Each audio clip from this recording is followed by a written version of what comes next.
What's up, guys? Good morning. It's a good morning. It's a cold morning, but it's a good morning. So I'm here. I just got back from the gym. Just got done with the gym. Woke up early this morning, got in a workout. Because you know why? Hotsauce Catan qualifying tournament. National qualifying tournament. Oh, my blood is boiling. My blood is going. My heart rate's up. I'm excited. I'm going to go to the tournament. We're going to crush it. We're going to do as best as we can. We're going to learn as much as we can. Are you guys along for the ride? Yeah, you are.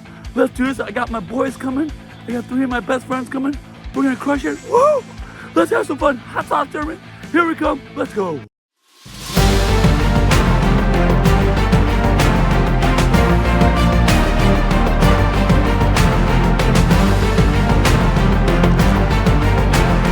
All right, guys, on my way to the next tournament, my second tournament. Super excited.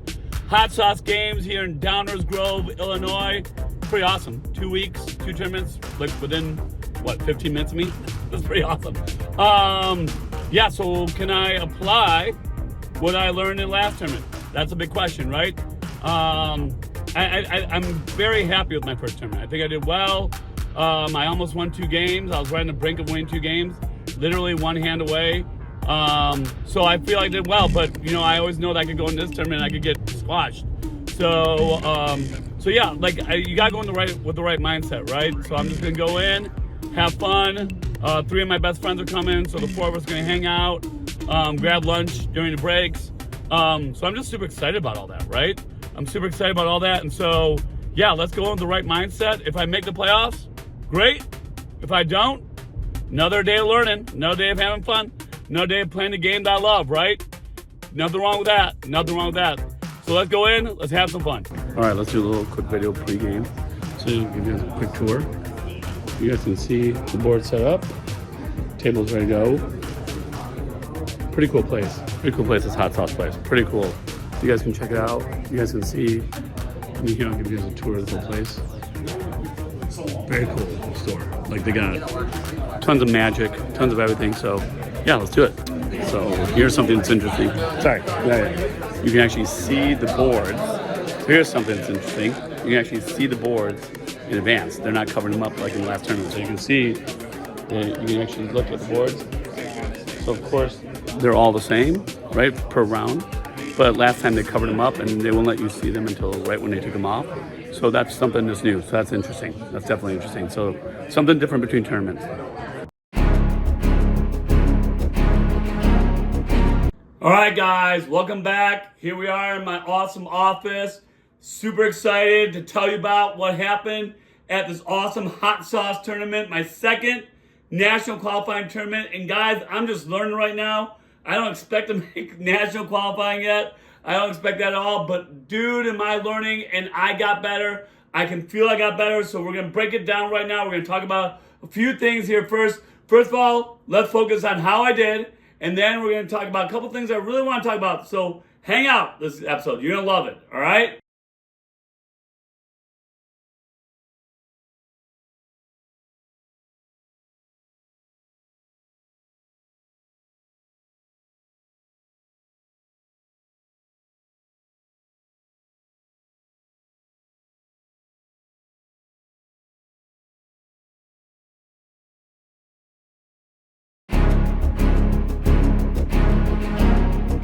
Okay, so first up, let's talk about how I did. So I played 3 games, and I will be honest with you. The first 2 games, I saw the improvement in me. I saw the improvement. In the first game, I was at 8, and I was ahead of everyone. And it was mine for the taking. And I gotta be honest with you, I ended up losing, right? Some guy ended up beating me, but that guy, he was totally awesome. I gotta be honest with you, I played with nothing but awesome guys, and he was great. And I'll tell you what, he came up to me and me and him talked, and I got complimented by him, and I really appreciate that. Super humbled by what he said, but he was really impressed with where I put my first placements. He thought I had the game for a while. He really did. And he came back to win, and I'll tell you where I went wrong. And that's going to be one of my 4 strategies I'm going to cover today, right? So I got 4 new strategies for you guys. But man, I'm telling you right now that I was on the brink, and man, did I learn my lesson. I learned a huge lesson in that first game, so we're going to talk about that. So that was my first game. Second game, I was at 9. And I thought that, honestly, I actually told myself at one point, I'm like, if I lose this, it's on me. And it was. It was completely on me because, again, what I learned, we're going to talk about today, okay, one of my 4 strategies. Oh, man, it was such a big learning experience for me. And it was all about the long road, and we're going to talk all about it and how I screwed it up, how I went wrong with it. And so we're going to talk about that because the guy that played, you could tell he had a lot more experience than me. He knew what he was doing, and he laid it down. And I had 2 terrible moves that cost me a game, and I was at 9. Like, I think the next person was like a 7 or 6. I was at 9. I should have won. Like I said, I only have me to blame. But it's learning.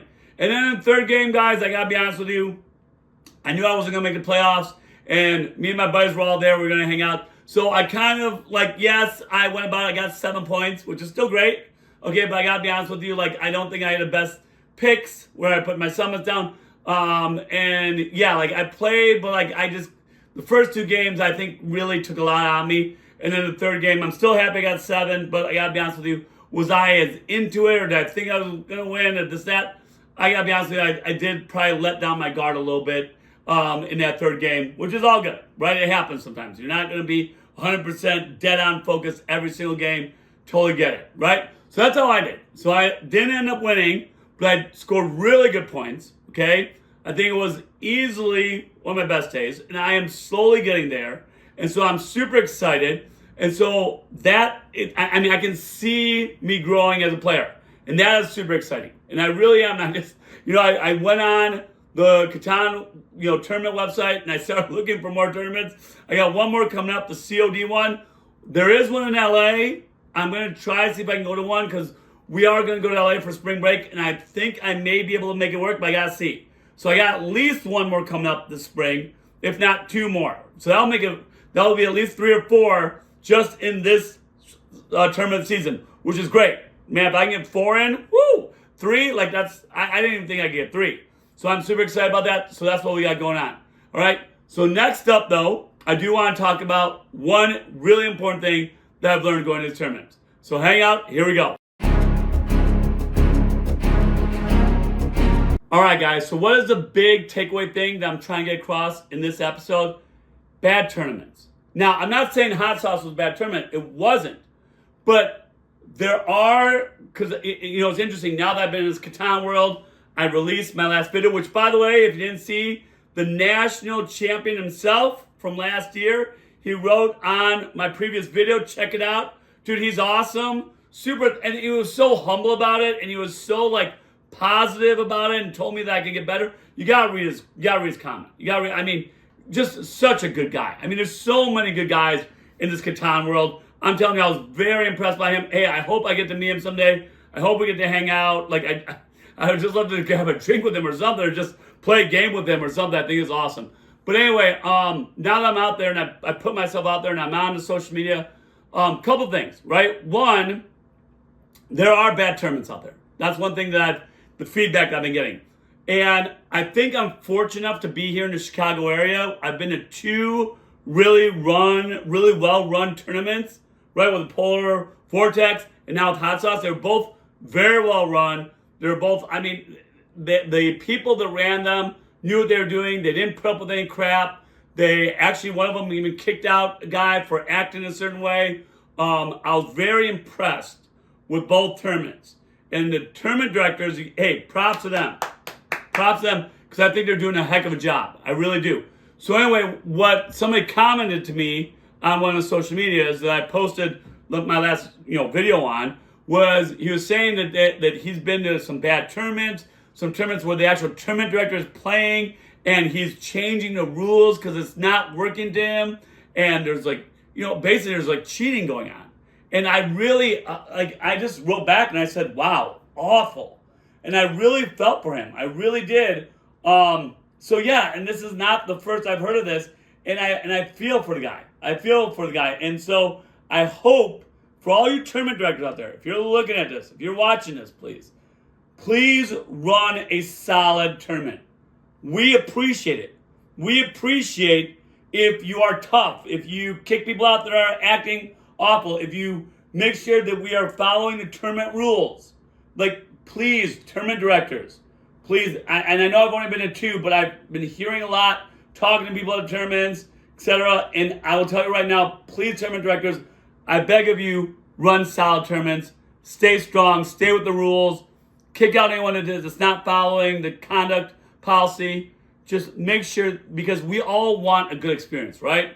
So that's number 1. 2, what I experienced at Hotsauce, there was one game, and one of my buddies, right? I went with 3 of my buddies, right? The 4 of us are super good friends. One of my buddies was in this game, and basically one person was not really playing within the rules. He was trying to make a lot of side deals, a lot of deals about like, hey, well, I'll give you this, but don't put the robber on me next time. No. Hey, what do you have? Oh, okay, now I'll move the robber. No.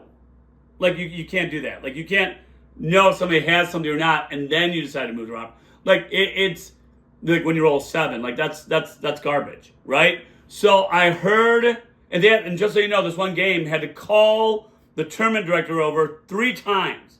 3 times, right? And, like, there was a bunch of us standing around watching it. Like, probably most of the people there playing were standing around watching this game unfold. And it was kind of sad to see. It really was. It was kind of sad to see because we just, I understand that we're competitive. I understand, it's funny, at Polar Vortex, one of the guys was running it, was this older guy, and he was really cool. And it was funny because he brought, being competitive and everything. And right away he goes, this is Catan. And like everyone got on his drip, everyone just started laughing because we're like, yeah, we get it. We're competitive, okay? And we are, but you can't let your competitiveness get in the way of just acting like a good person while you're playing, right? Like, you gotta be a good competitor. You gotta follow the rules. You can't, I understand we all wanna make the playoffs. We all do. Like, even I do at this point. I wanna make the playoffs. But I'm not gonna sit here and, work out side deals and work out things literally right in front of people and try to, like, manipulate the game so that I can win. Like, come on, man. Like, it just ruins the fun for everyone. So, those 2 things I've been experiencing lately, those 2 things I've been hearing about. And again, 1, tournament directors, please run a solid tournament. And 2, for all you guys playing out there, follow the rules, right? I understand that we all want to win. But man, just like take it in stride. It's just a game, guys. In the end, it's just a game.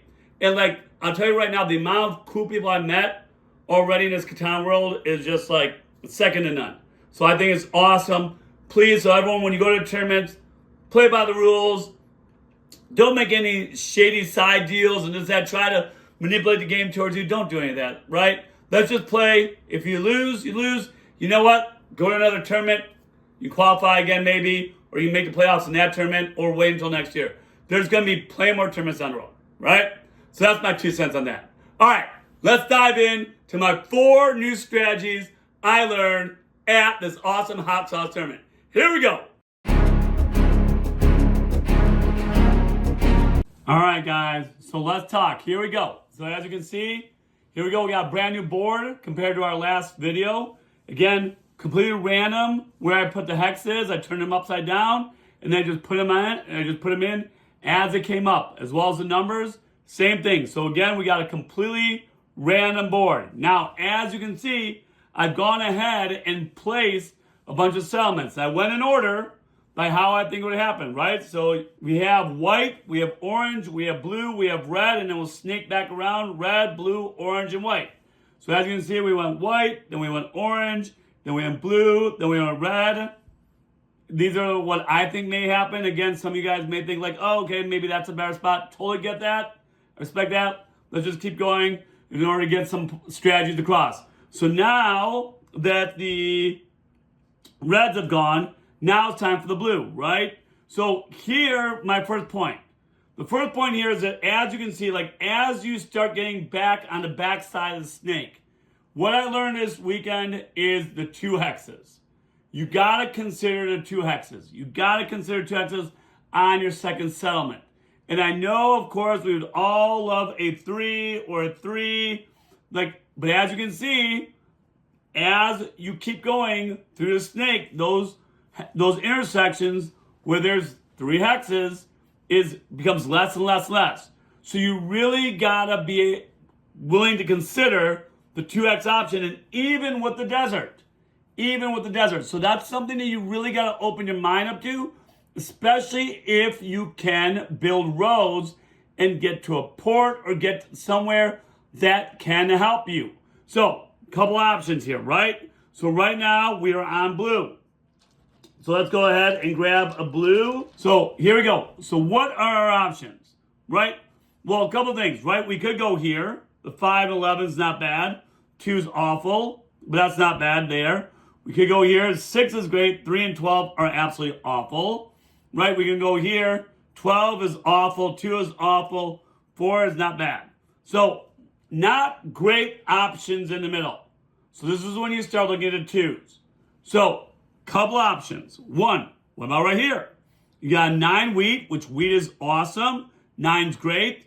And then you got 4 with the sheep, right? So that's not a bad spot right there. Again, we are on the desert, but you really got to consider the 2 hex options. This is a great option. Or, in addition to that, by putting it there, you are setting yourself for long road. Setting yourself up for a long road. 2. Or we can go over here. And yes, we only have a 2 hex option, which I know the second settlements, you get cards too, right, to start off with.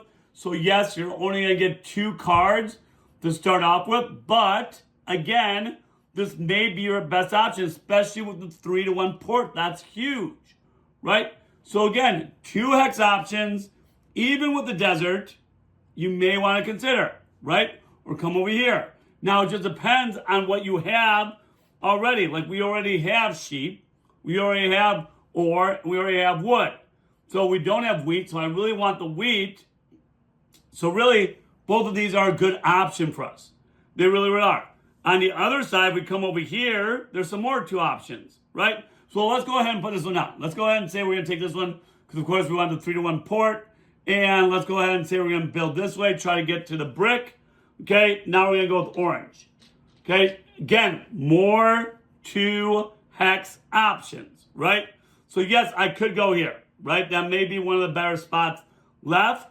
But I have wood, I have ore, and I have brick, right? And I got some good numbers there. I got 8 and 6 there, which is great. So that is wonderful. So here's one option I could do. Here with a 10 and a 6, that's not bad. Let me turn these numbers towards you so you guys can see them. So here we got a 10 and 6, that's not bad. I could come over here with the 8 and a 4. Now, the difference is that this is wood, and I get wood here. This is wheat, and I can get wheat there. 8 is better, right? So this is pretty good. So I may want to choose this 2 hex option instead. But again, guys, the whole point of all this is that we need to consider the 2 hex options. And I know that I was even going back and forth with somebody on Facebook. And if you're watching right now, hey man, props to you. Because yes, you have to consider 2 hex options. Because even with this, right, we can build a brick. We got a port. Here, we got a great 8 wheat. And we got 2-to-1 port right here. That's a great option. So you got to just keep your options open when you're placing your second settlement. That's a big thing here, all right? So let's go ahead and move on to strategy number 2. All right, so strategy number 2, and this was a big one. And I started off with strategy number 1 because, of course, like we have to lay down our first 2 settlements first. So that's why I started with that one. But I would actually argue that this was my biggest takeaway from the whole weekend. So strategy number 2, once you lay all this down, and it begins, and this strategy begins now, but it's really going to manifest itself as you continue to play through the game. And that is that you have to make a determination. You have to make a determination on if you're going to be a long road guy or a dev card guy, right? I really think that you got to choose one. Now, don't get me wrong. I know, and what do I mean by that? Well, let's take a step back. What do I mean by that? Well, you either got, because here's the thing. You are probably not going to get to 10 points just by building settlements and cities. You need an additional thing because if nothing else, it'll take you a while and somebody will get to 10 before you if you do not supplement the settlements and the cities with a long road or with development cards, but you need to supplement your victory points with either the long road or with the development cards, because you're not going to be able to do it. And that's where I went wrong in the first game. In the first game, like I said, I got up to 8 points, and I was crushing. I was in first. Problem is that I wasn't close to long road. I still needed, somebody got long road, and they were, I think, 3 in front of me, which means I needed 4 more roads in order to take long road from them. And when I looked at my development cards, I only had one night. And I didn't have any victory point cards. So I did a great job of settlements and cities. I got all the way up to 8 points with settlements and cities. But here I am, and I could sense, and you know how it is, I could sense that the game was about to end. So I had to make a decision at that point. I'm like sitting there at 8 points being like, holy crap, I need 2 more points really bad. I still need 2 more nights to get the largest army, and 2 more nights to get the largest army, and I still need 4 more roads to get the longest road. And so, or if I get victory points with development cards, I'm going to have to get at least 2, but come on, let's be honest here, I'm probably going to need 3 or 4 development cards to get some victory points to win. So I was in a really bad position. I cruised to 8, I was in position to win, but I didn't set myself up to win. And that's where I went wrong. So, you got to make a choice. You got to make a choice fairly, I would say about probably at most halfway through the game. Are you going to be a long road guy, or are you going to be a development card guy? And I know people will say, well, you can do both. And you can do both. But I would argue that maybe you should focus on one over the other. For example, like in the second game I played, one person focused on long road, and he just kept on building because he could see that another person was creeping up behind him. So you could tell that his resources were really going towards maintaining that long road. And he ended up winning. He ended up winning by maintaining the long road, right? And he did not rely on the development cards. So he chose that route, right? So let's talk about each one. Long road or development cards. Long road, of course, you got to ask yourself, okay, am I in a good position to get long road? Well, of course, blue is and white is. Orange, not so much, right? Especially with all this in the way. Orange, not so much, and red, not so much. So right away off the back, I would be thinking, if I'm orange, if I'm red, I'm probably going to go the dev card route. If I am blue or if I'm white, I may want to go the long road route. So that's one thing that you may want to play with to see. The second thing, which came a big factor in my first game, was what ports do you have and what resources are you getting a lot of? I had both the wood port and the brick port. So I was crushing it with road. I was crushing it. And again, my inexperience as far as like playing at this national qualifying level, right, it really came into show because I could have and I should have been really focused on long road with having both these ports, but I didn't focus enough, and that got taken away from me. I wasn't able to get the long road. I was too far away, and so that screwed me. But because I had both ports, hey, that decision's already made for me. The decision of which way I should go was already made. I need to go longest road. But now I know. Now I know, hey, if I get this port, and if I can get this port, the decision's made. I'm a long road guy. These two, if we're talking about red or orange, they're dev card routes, I think. Now, here's the good advantage of the dev card route, right? The dev card route is awesome because you can get victory points in 2 ways as opposed to just one with long road. So, of course, there is the victory point route, right? Which you can, by getting dev cards, you get victory points. So, yes, and we all know how it works now, right? Like, if you have somebody with dev cards down, right? If you have somebody with dev cards down like this, and they've had them down for a while, especially for a few turns, you gotta think he's got at least 1 victory point underneath there, if not 2, right? So that's one huge advantage of going the dev card route. And then, of course, largest army. So you got 2 ways of gaining victory points through the dev card route. So yes, the dev card route is probably strategically the better route to go. Because there's two ways to get points as opposed to the long road. There's just one. And of course, we all know that the long road gets taken away. I mean, it's going to trade hands at least once, if not twice, during a game, right? That's probably easily average. But I do think that overall, the depth corral is probably better. But yes, of course, go after the long road because that's 2 points. That's huge. If I would have gone after the long road, I would have won. I would have won in my first game. I would have had it. So again, key point here, key strategy, you got to choose a strategy. Are you going to be a long road guy or are you going to be a depth card guy? And I think you need to choose it easily by halfway through. Focus on that. Now, can it change? Absolutely. Absolutely. If you start, let's say you start developing your long road, and then all of a sudden you're like, hey, but I'm getting some resources, I can start getting depth cards, go get them. I'm not saying, and I would never say, don't try to do both, because you should definitely try to get victory points if you can with the depth cards. And if you can't, so be it.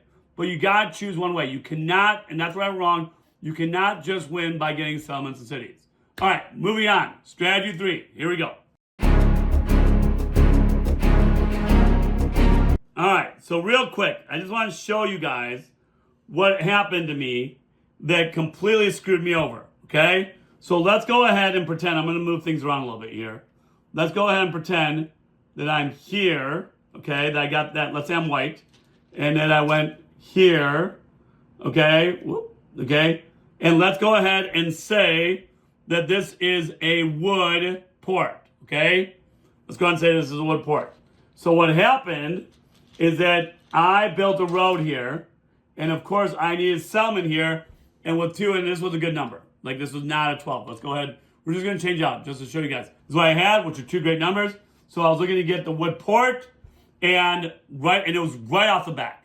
Like it was within the first 2 moves for me that I was going to get it. And in fact, I think it was my second move that I was going to get it. And I was looking to trade, and this one guy was like, don't do it, don't do it. And I ended up doing it, and I ended up putting my settlement there, and of course I had the port, and I had these 2 going, and one guy was freaking out, and they're like, oh my God, he's gonna build cities, this, that. So what happened?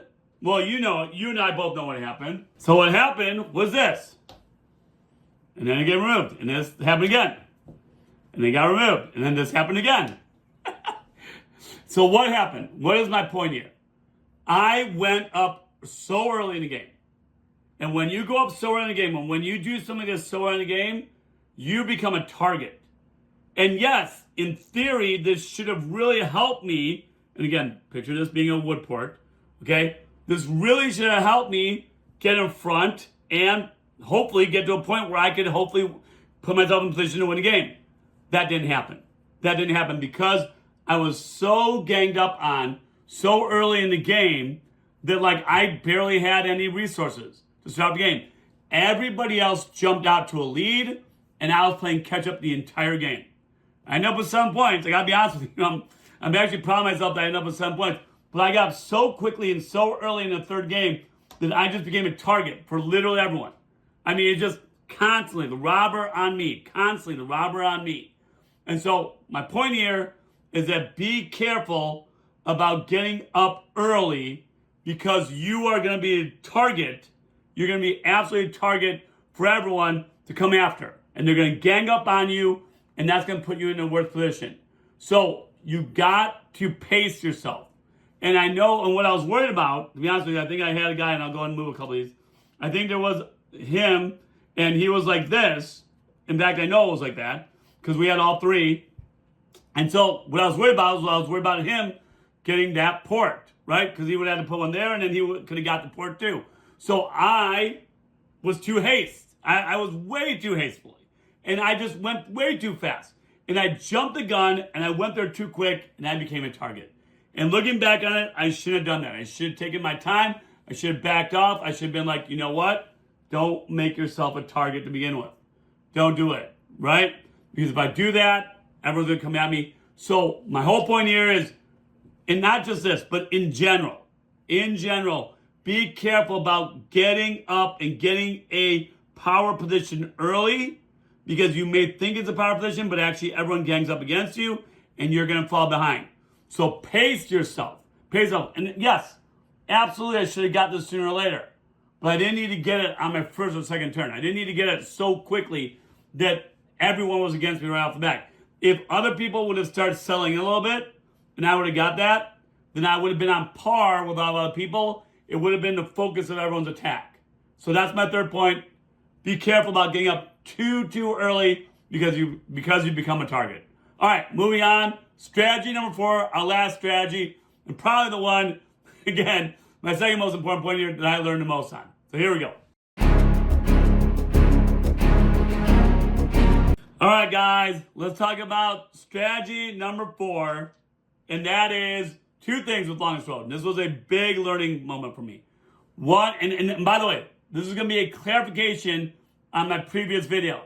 So I learned a lot, and I'm going to follow up with clarifying my previous video because I learned from it, and actually some parts of what I said in the previous video, I want to go ahead and say that there are faults to it and that you should be aware of these because these are better strategies. So as I'm learning, I'm going to teach you guys. So a couple things, right? So we're going to talk about longest road, blocking longest road, and preventing a block, right?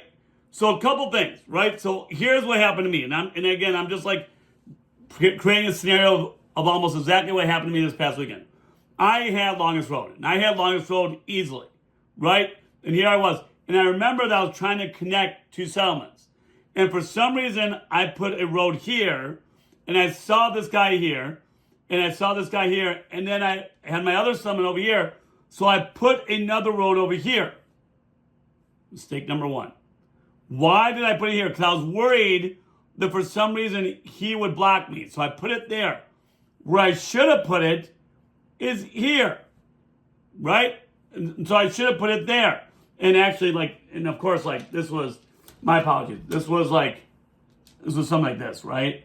Okay, so there was a road there. So for some reason, I put it here because I wanted to continue on with this longest road, and it's actually like 1 or 2 more longer than that.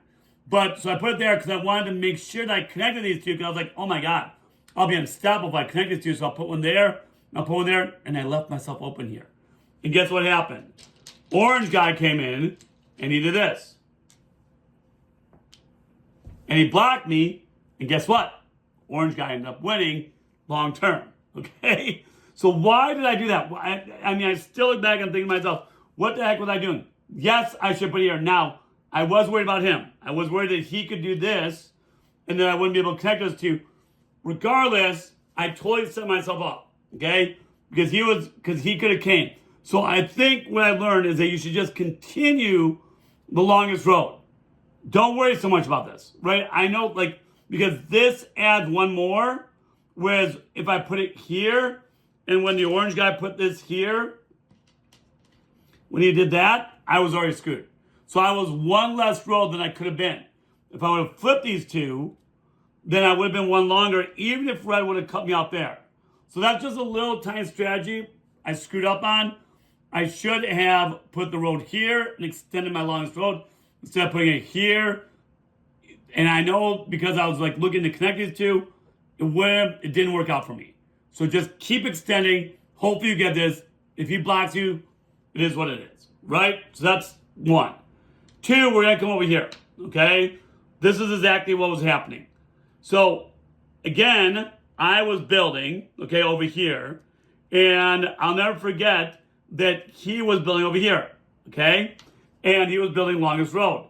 And here's something that you can do, and I'm gonna go ahead and show you with the orange, just to make the scenario a little bit easier. Of course, this is the longest road, and remember I told you in the last video, you can block with roads, and you can. Blocking with roads is a great strategy move.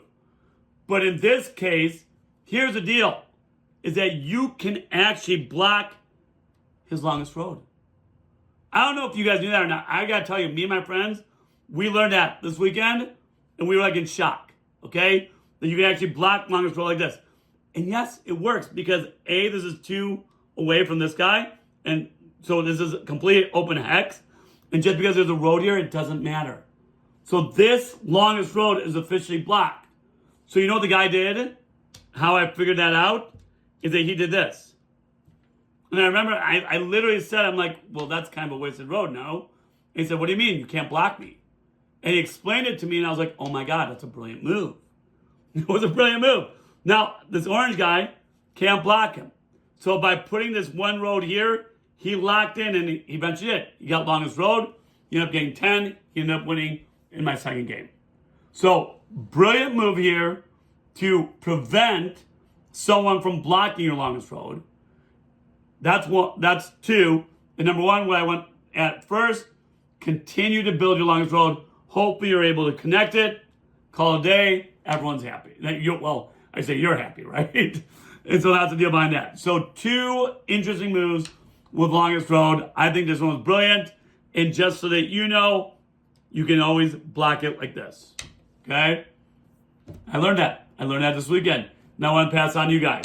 So those are my 4 strategies. Awesome. Hey guys, thank you so much for watching another great edition of Java of Catan. I hope that you enjoyed watching my 4 new strategies. Hope you took something away. Hey man, we're just having fun. I gotta tell you, I got at least 1 more tournament coming up this spring. Maybe even 2. Keep my fingers crossed by LA. But it's gonna be awesome. Hey guys, you guys are awesome. Thank you so much. Java of Catan, I'm out.